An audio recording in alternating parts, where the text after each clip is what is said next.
Pan and the Nymphs, from Stories of Old Greece and Rome, public domain reading, circa 1913.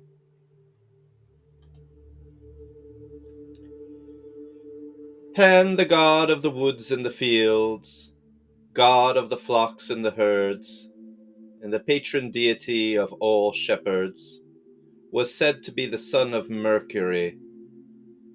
It is apparently not known who his mother was, but she must have had some sylvan blood in her veins, for the youthful Pan showed every evidence of having been born of woodland creatures, as he had the pointed ears of fawns, and the horns and goats and legs of the satyrs.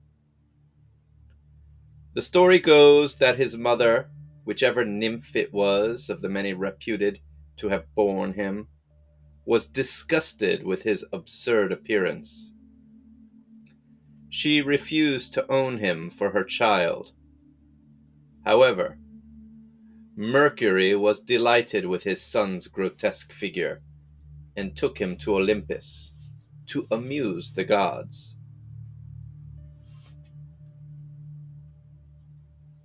Pan's favorite dwelling place was Arcadia, and here he wandered over the hills and among the rocks, or roamed through the fertile valleys.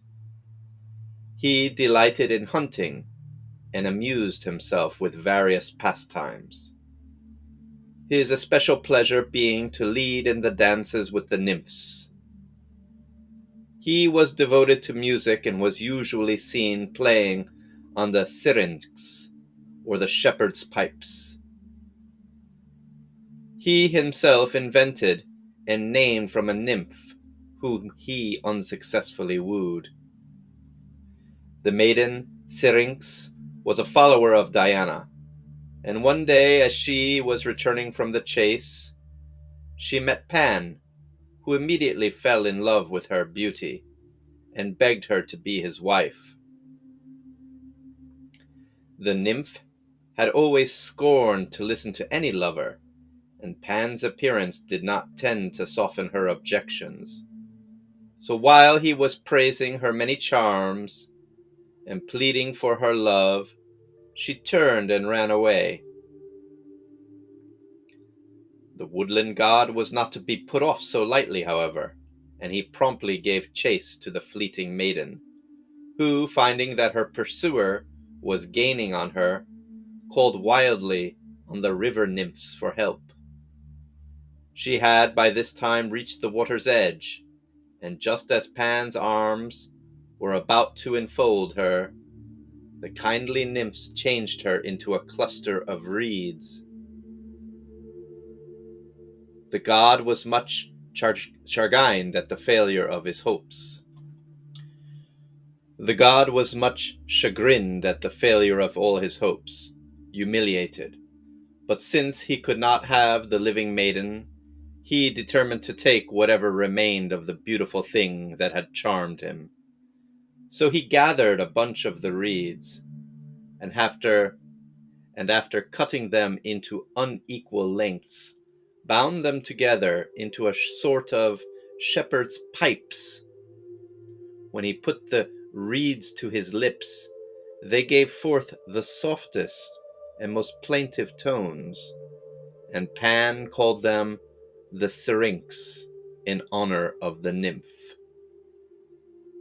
Before inventing this new musical instrument, Pan had played upon the flute, and it was his skill in this direction that made King Midas dare to affront Apollo by declaring Pan to be the better musician.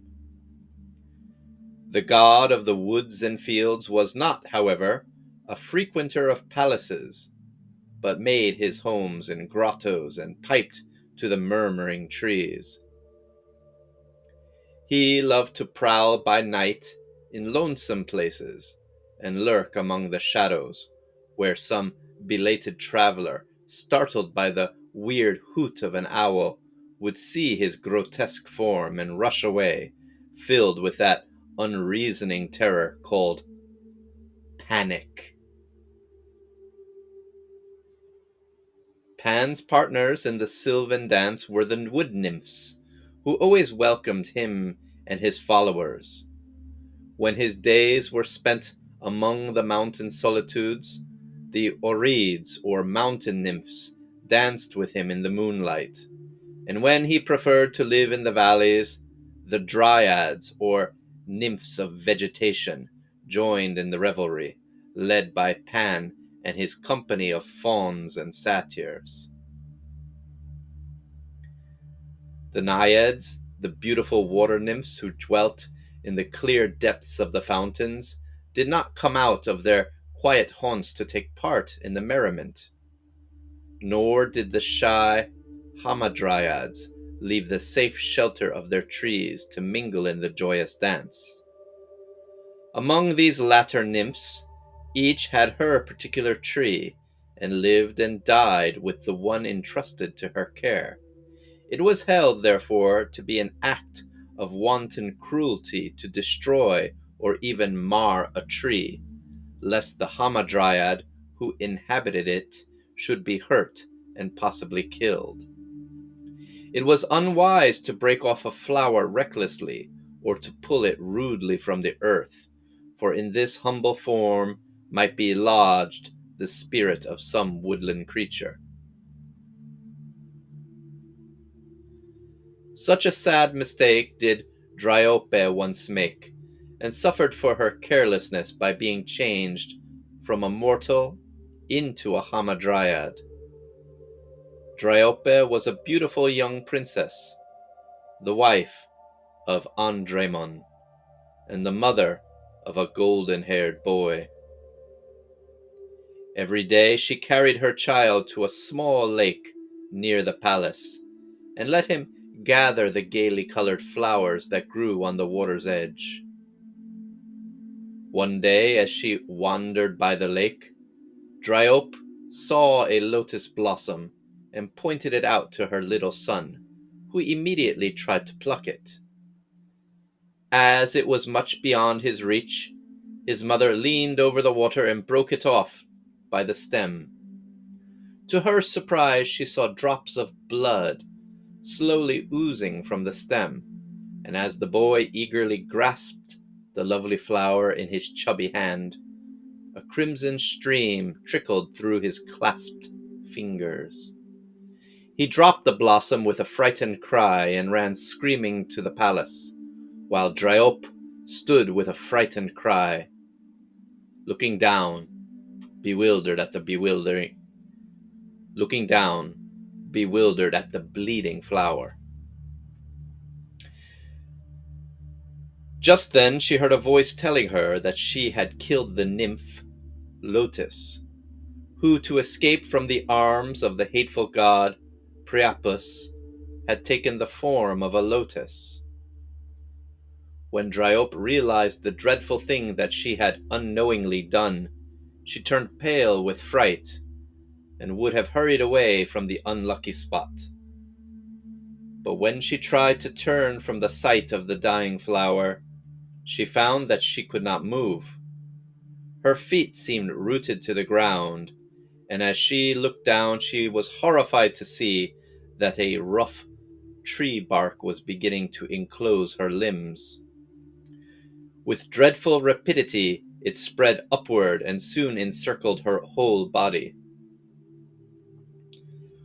Her arms changed into twisted branches, and her hands turned into green leaves. In vain she called to her husband and to her friends for help. When they arrived, there was nothing left of fair Dryope but her tear-stained face, which was covered all too soon by the cruel bark. Just before she disappeared completely from their sight, she begged that her little son might be taught to play beneath her branches. And when, in all after days, the boy sat willingly beside the tree and listened to the soft rustling of its leaves, the passer-bys would say, "Dryope is whispering to her child."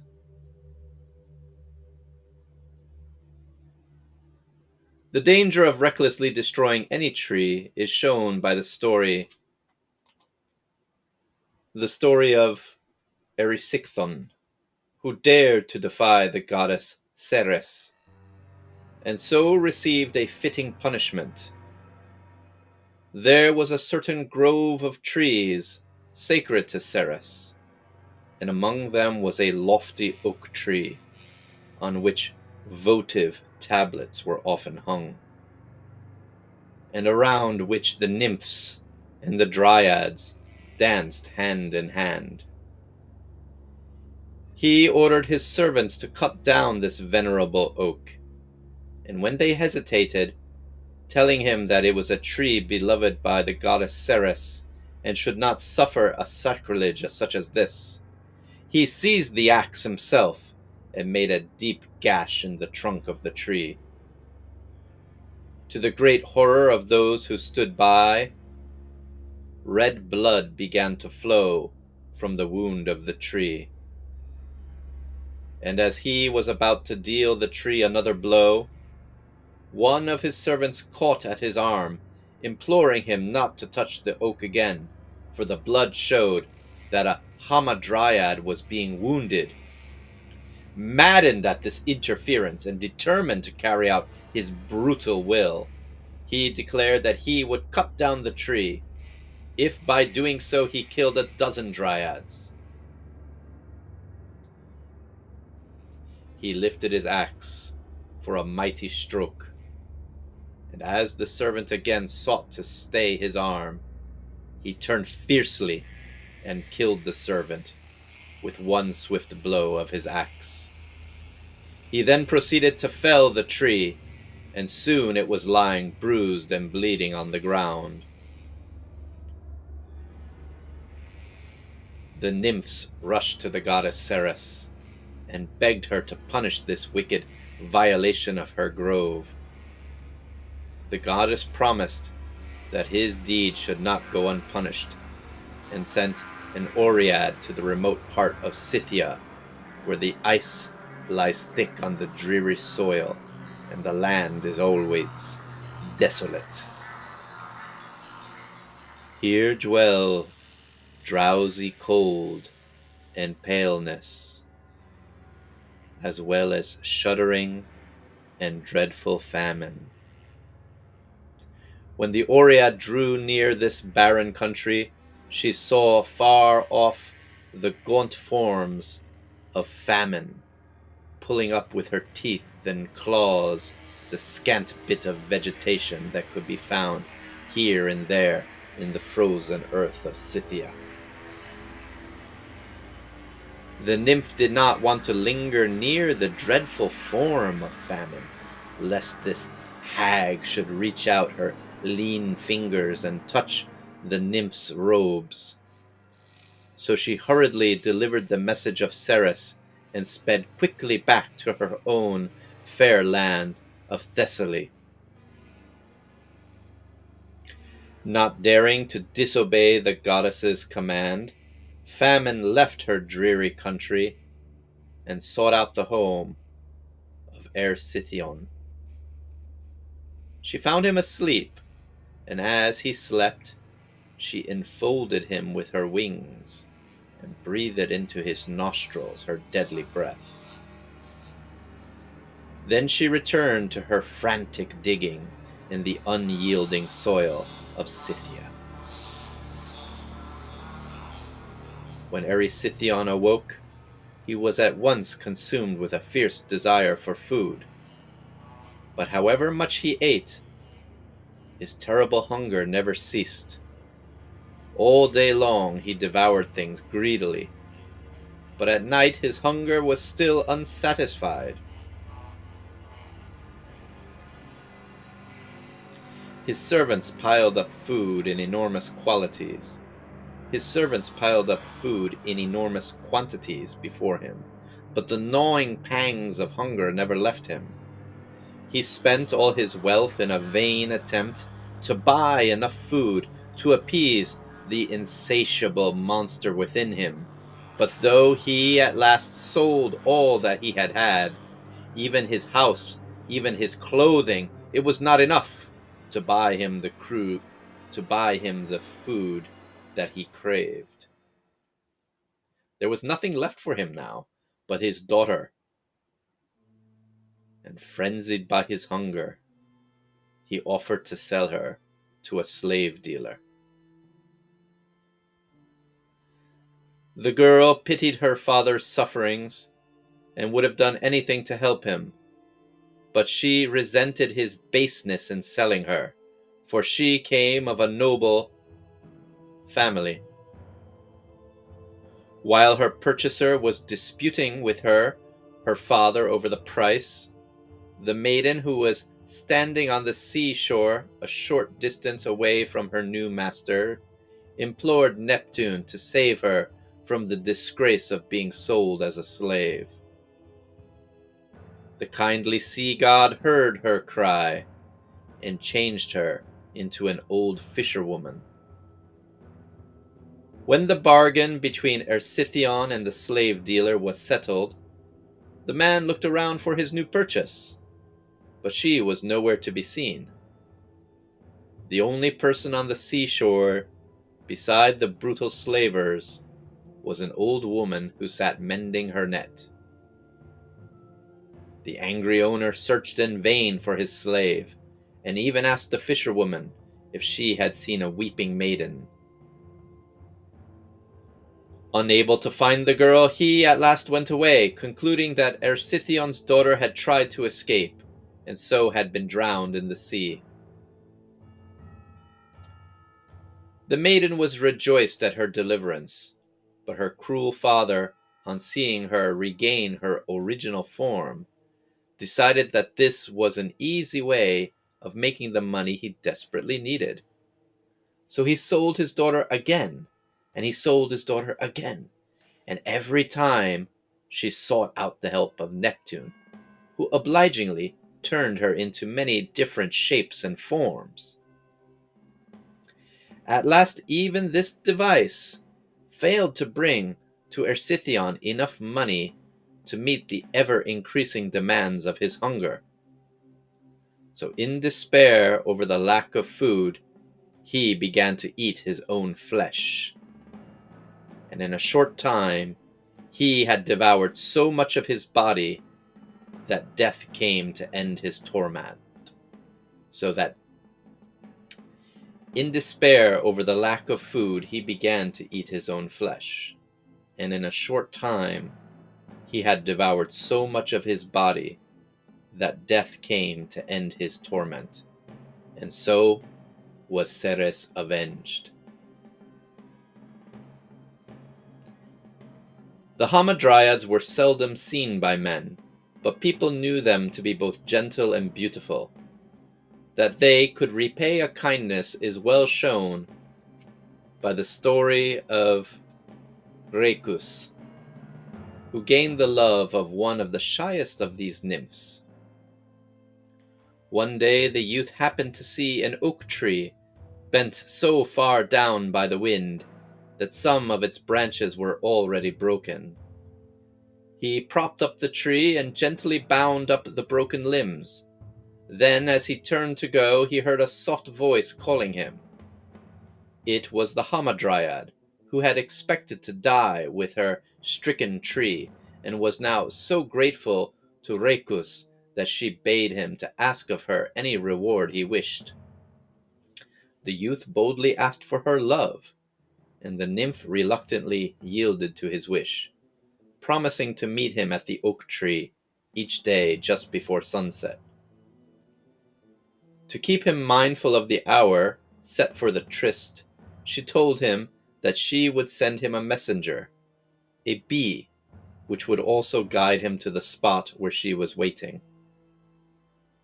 Rhœcus was very happy with the Hamadryad, and never failed to follow the flight of the bee that came each day at sunset and led him to the trysting place. One morning, however, he began to play at dice with his friends, and the game continued through the long summer afternoon. As it drew towards sunset, Rhœcus forgot that it was his hour to meet the Dryad, and continued his game, even though he noticed vaguely that a bee was buzzing near him. Soon the bee came close to his face and buzzed so persistently that Rhœcus brushed it away. Each time he tried to shake it off, it came buzzing back, and at last he struck at it so viciously that it fell to the ground. In a flash, Rhœcus remembered his promise to the Dryad, and throwing away his dice, he hurried to the trysting place. He called to the nymph and begged her to come to him once more, but no sweet face appeared, though a voice spoke from the heart of the oak tree, bidding him a sad farewell. Rhœcus had already repented bitterly of his forgetfulness, but nothing could restore him to a favor. He sat all night beside the oak tree, but the Dryad never came to him again.